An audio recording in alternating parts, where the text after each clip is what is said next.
Yes, folks, it's the information age, with bits and bytes at the speed of light. And the man who knows how to keep all this information safe is named Hamilton Smith, the most private man in America. And Mr. Smith is going to Washington. Next stop, Washington. Tickets, please.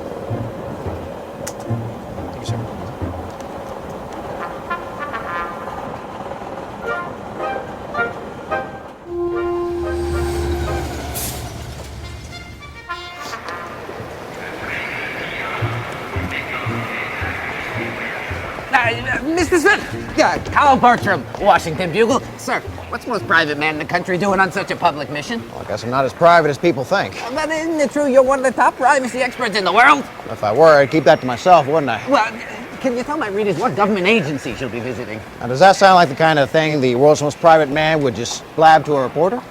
Good day, sir.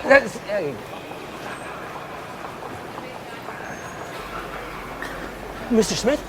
Hamilton Smith? Oh, that's right, Mr. Perkins, sir. Norbert Perkins. They've asked me to help you get around here. I'm your ISO, sir. Information Security Officer. And may I just say, sir, boy, oh boy, am I glad to see you. No, that right. Oh, yes, sir. You bet I am. Of course, not everyone's as happy as I am, but you'll see, they'll come around. Come around? Well, you know how it is, sir. People get nervous when they think some outsider's coming in to tell them what they've been doing wrong. Well, I don't want to cause any trouble, Mr. Perkins. Oh, no trouble at all. I couldn't be more thrilled that you're here. The administration wants to be able to say that they've been checked out by the very best. And I tell everybody, if they want the best, that's Hamilton Smith. He's the guy to get this town straightened out. Oh, I don't know about the whole town, but that's very kind of you, Perkins will. Yes, sir. That's right, sir. Perkins. I tell you, sir, we've got wireless issues, password issues, social media issues, contractor issues, you name it. Why, we even had a case of social engineering just last week. Mr. Perkins. Yes, sir? You suppose that's the sort of thing you want to be talking quite so loudly about? Sir? Oh, sir, you're absolutely right. Such a Easy does it, Perkins. Nobody's dead. Why don't you show me your office and you can fill me in there, all right? Yes, sir. It's right this way, sir. I can't wait to introduce you around, sir. And wait till I tell my mother. There's the Capitol building. It's quite a sight. Sorry, my first time here. Oh, not at all, sir. It's quite impressive. Yes, it is. Oh, here's our taxi, sir. Oh, thank you. You're welcome, sir.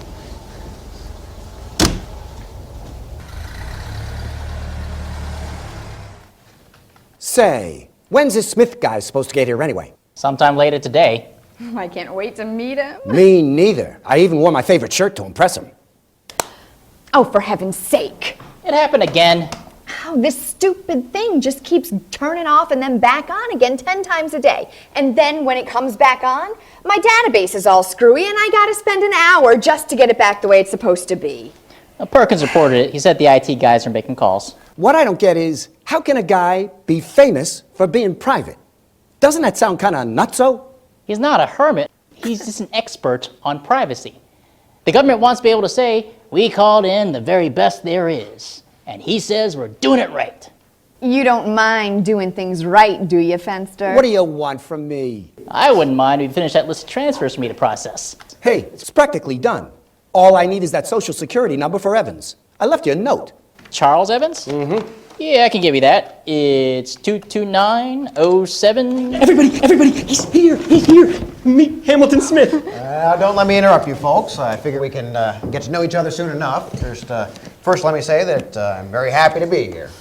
Now, you were helping this fellow out with something, is that right? Yes, sir. Just giving him the last info he needs for us to initiate some transfers. Social security number, was it?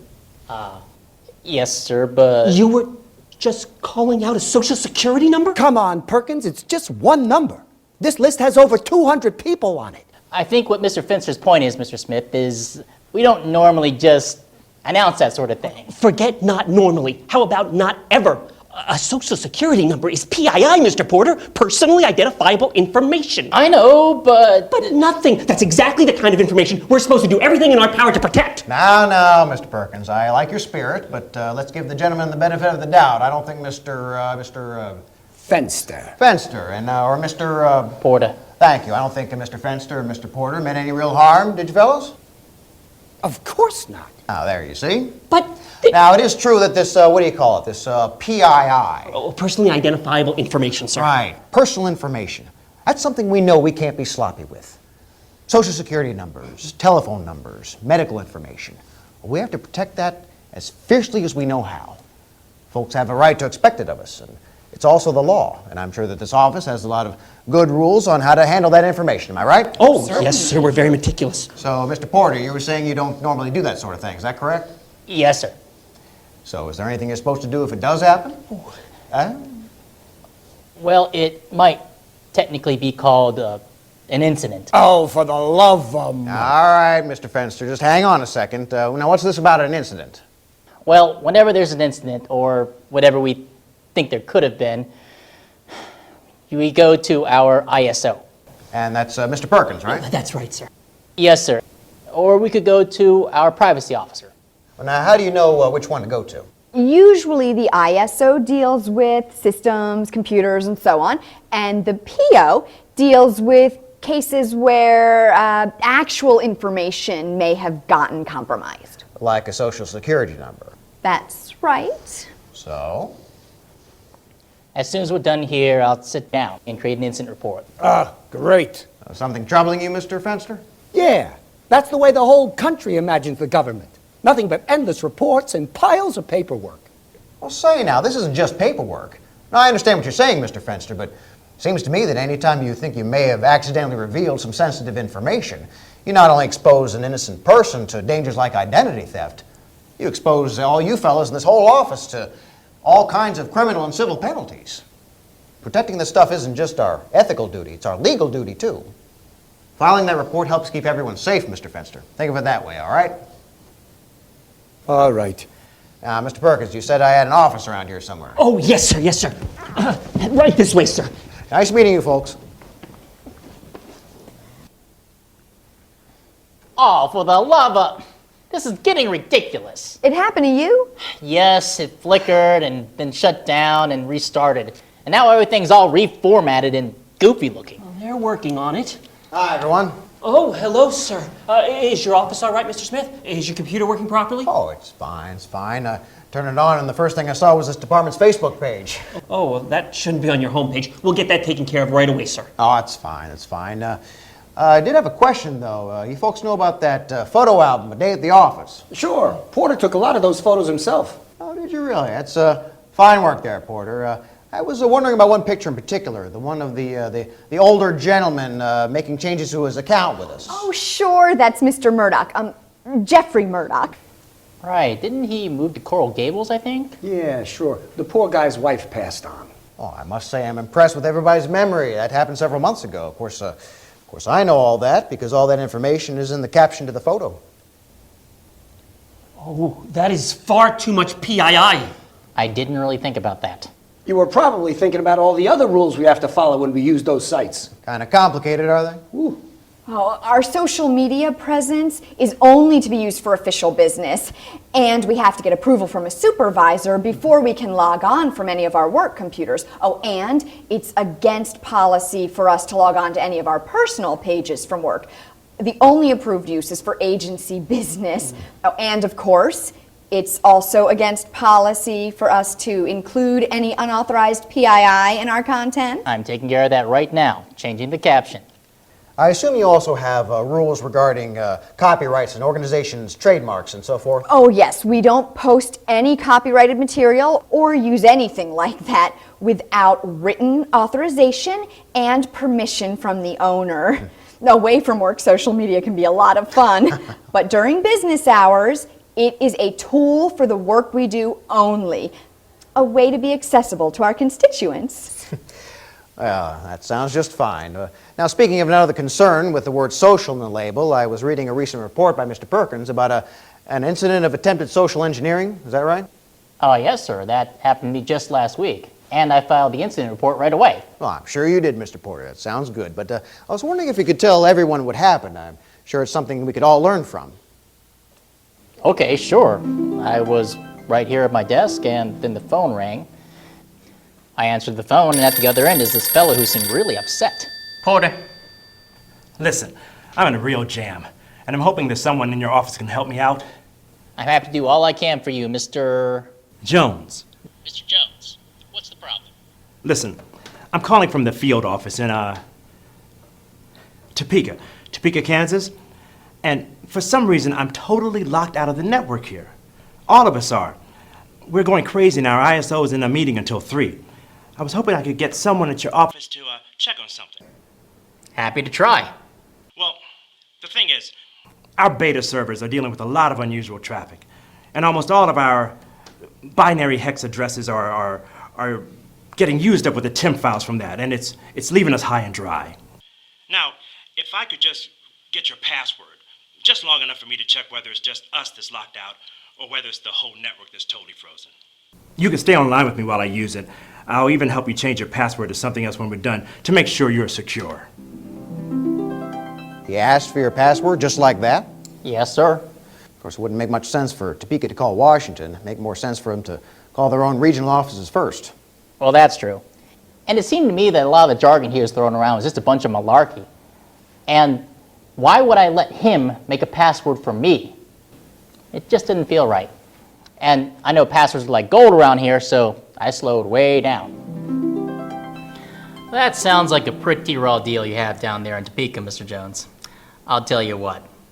I think I have to put you on the line with our ISO. He can probably help you out since yours is in a meeting. If you hang on, I'll pass you to... Hello? Mr. Jones? He was gone? As soon as I mentioned our ISO, he hung up. Of course he would. That was fast thinking, Porter. It certainly was. And that's a perfect example of this social engineering thing. You know, people talk about hackers and crackers and evil geniuses, but you'd be surprised how often security is compromised by people just plain lying to your face. The rules and procedures to protect you were drawn up by some pretty smart folks who understand how tempting it is to just trust somebody over the phone. Those rules will take care of you, and you need to follow them, even if the person on the phone sounds like the president himself. Is that clear? Oh, speaking of passwords, a show of hands, people, how many of you have changed your passwords in the last 90 days?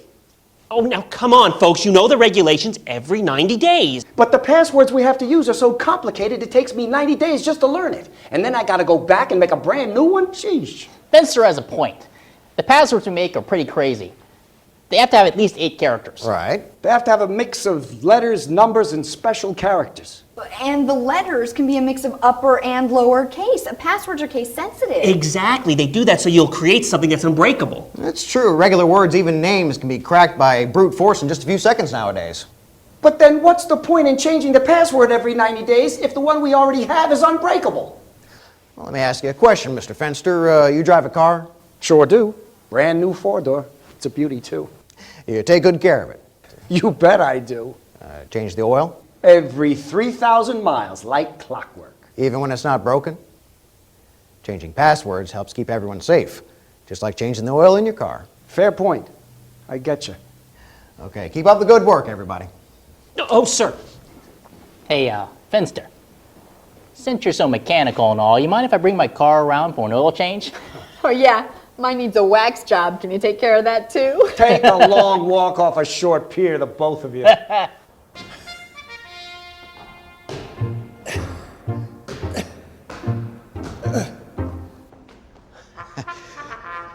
Say, what are you doing with that old dinosaur there, Fenster? Dinosaur is right, Smith. We were just cleaning out the file room and we found this old beast back in the corner. I bet we haven't used it in 10 years. I was just getting ready to throw it out. But Mr. Fenster, Yes, Mr. Smith. well, I was just wondering if there wasn't a better way to get rid of something like this. Somebody got a hold of this old machine, who knows what they could pull off of it? But it won't even boot up. Okay, but they could still pull the hard drive. Probably hundreds and hundreds of megabytes of sensitive information. Even if the previous user deleted all that stuff, it's usually still there, waiting for one of those recovery programs you can buy for a few bucks. Medical data, financial data, names, addresses. Doesn't matter how old the information is. Social security numbers are forever, you see. Gee, I never figured that. I've heard stories of identity theft happening to people who are already deceased, leaving the surviving family members to sort it all out. It can be a mess. Some people. Most agencies, and I'm betting this one too, have pretty specific rules on how to get rid of information and information equipment. And I doubt any of them mention the hall trash can. Tell you what, I'll give you a hand with this old thing so we can take it back to the office till we can deal with it properly. How about that? Okay, thanks. Hey, watch your step right there.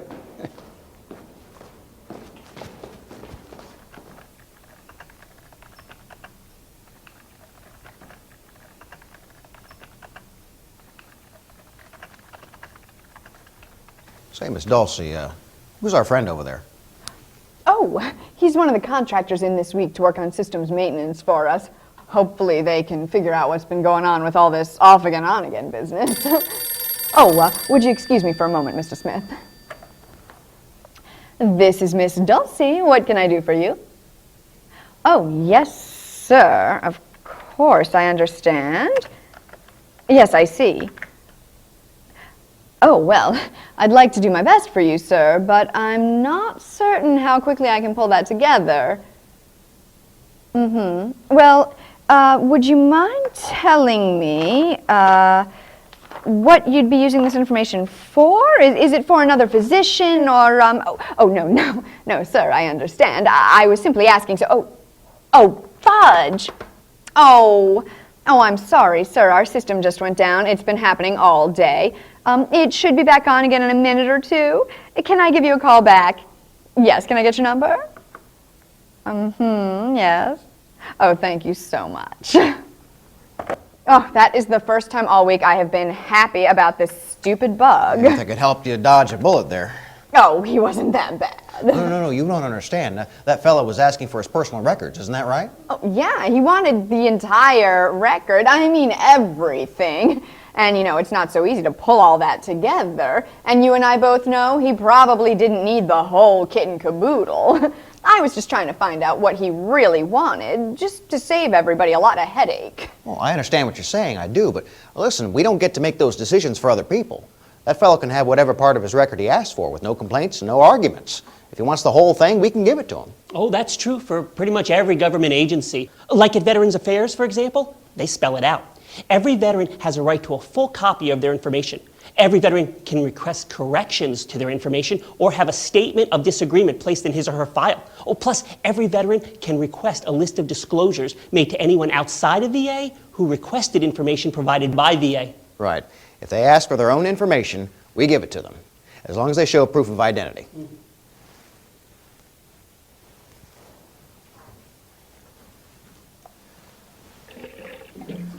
Say, Miss Dulcie, that contractor over there, would you happen to know if he gets the same privacy training as the rest of us have? Oh, well, I don't know, but I do know that every organization that contracts with us has regulations on privacy and information that are at least as strict as our own, in some cases even more strict, depending on what they're working on. I see. Yeah. Plus, they have to sign a contractor rules of behavior agreement, which is similar to what we have to sign. Contractor rules of behavior, huh? Oh, it's an agreement that just goes over all the requirements for employees, including privacy and information, just to make sure that we're all on the same page about what's expected of us. Oh, sounds just fine. Well, Perkins, you have a couple of interns coming next Friday to help you out, don't you? Oh, yes, sir, we do. They've already had their background checks, and they even got their ID badges and everything, sir. And do they have to toe the line the same as that gentleman does? Oh, yes, sir, absolutely, sir. They've been trained, and they know what to do. They're upstanding young adults, sir. Well, that sounds very good to me. Well, what do you know? Something finally sounded good to the most private man in the world.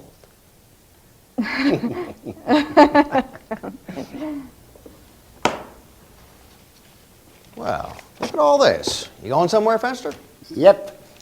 He's a lucky dog who drew San Francisco for his training seminar. Hey, Frisco. That's a terrific town. You ever been? Nope. You plan on doing any sightseeing while you're there? You know, Mr. Smith, for the most private man in the world, you sure are pretty nosy about other people's business. Well, say, I didn't Hey, Porter, you got that key drive I loaned you? I need it for the documentation I'm supposed to bring back. Yeah, sure, here you go. Thanks. Well, say, how much does that little thing hold? 4 gigs. That's plenty of room if you're worried. Oh, no, I'm not worried. I'm just wondering. It doesn't look like the same type of equipment I see the rest of you using. I don't, This is my own personal key drive. And I use it because it's easy and it lets me work from home. And I don't bill for the hours I spend at home. And I don't charge rental fees for my hardware either. Now listen. Now, let me tell you something else. This morning when I got up, I used my own personal comb on my hair. Is that okay with you? Mr. Fenster. You know, you're in here looking over everybody's shoulders, hoping to catch someone doing something wrong ever since you got here, and I'm sick to death of it. I think you need to cool off, Mr. Fenster, so I'll give you some room to do just that. Excuse me, folks. Mr. Smith.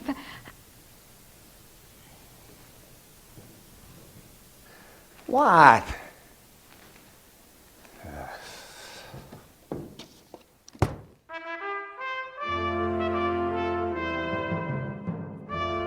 I knew I had gotten under Fenster's skin. Maybe I had been pushing a little too hard. They were all good people. Maybe it had been a mistake to come here. Maybe I was just butting in where I didn't belong. Maybe I should just pack it up and head home. But as I made my way around the Capitol, I started thinking. All these monuments and memorials, they stand for liberty. They stand for freedom. They stand for a place where everybody gets a fair chance. And I started to realize this is my home. America is my home. And serving her is what I do. And that job's not done until I say it is. Here he comes. Oh, now everyone remember what we talked about? Especially you, Fenster. Yeah. Hello, everyone. Now listen, Mr. Fenster. No, you listen, Smith. I was out of line. I just got tired of feeling like I always had to mind my P's and Q's every second. But what you've been saying makes a lot of sense. No hard feelings? Well, it's very handsomely said, Mr. Fenster. No, of course not. No hard feelings. Well, tell him why, Fenster. Well, Go on, tell him the good news. IT just found the source of that lousy computer bug. Oh, that's fine news. What was it? Well, go on, Fenster, tell him. Someone from the office took an agency laptop on a trip last week. Oh, I see. And he knew better than to plug into an unsecured network. And he even logged in to our own secure VPN back in his hotel room. So? So he did bring a jump drive from home with him, and it turned out to have a nasty virus on it, which in turn infected our entire network when he got back. That's right, Mr. Smith. Just what you were warning us about right before Fenster here flew off the handle at you. I am so sorry, Smith. You were right. We have to stay vigilant. Well, apology accepted, Fenster. Thanks.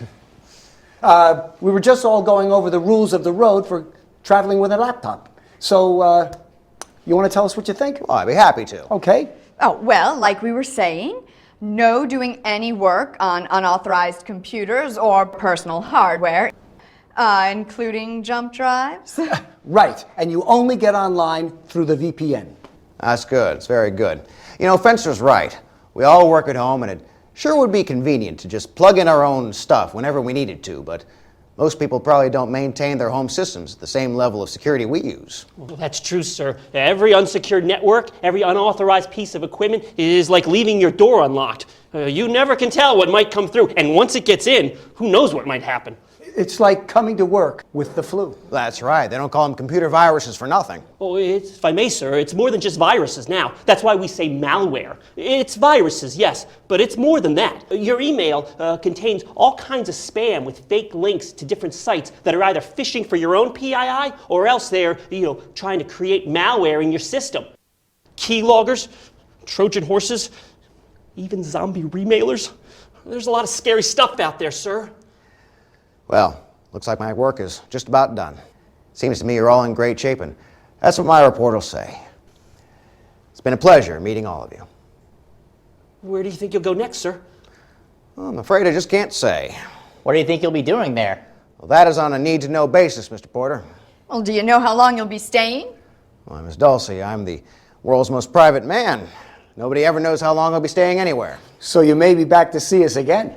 Well, confidentially, I just couldn't really say.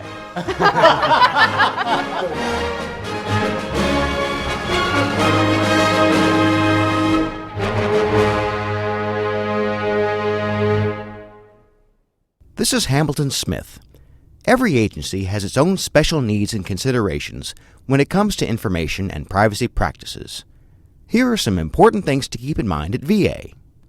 Assure confidentiality, especially by protecting personally identifiable information. Only use government resources for authorized activities. Construct strong passwords that meet the required complexity factors. Beware of social engineering. Educated and cautious employees are our best defense. Know your information security officer and privacy officer, so if you think an incident has occurred, you know where to report it. And most important, follow the rules of behavior.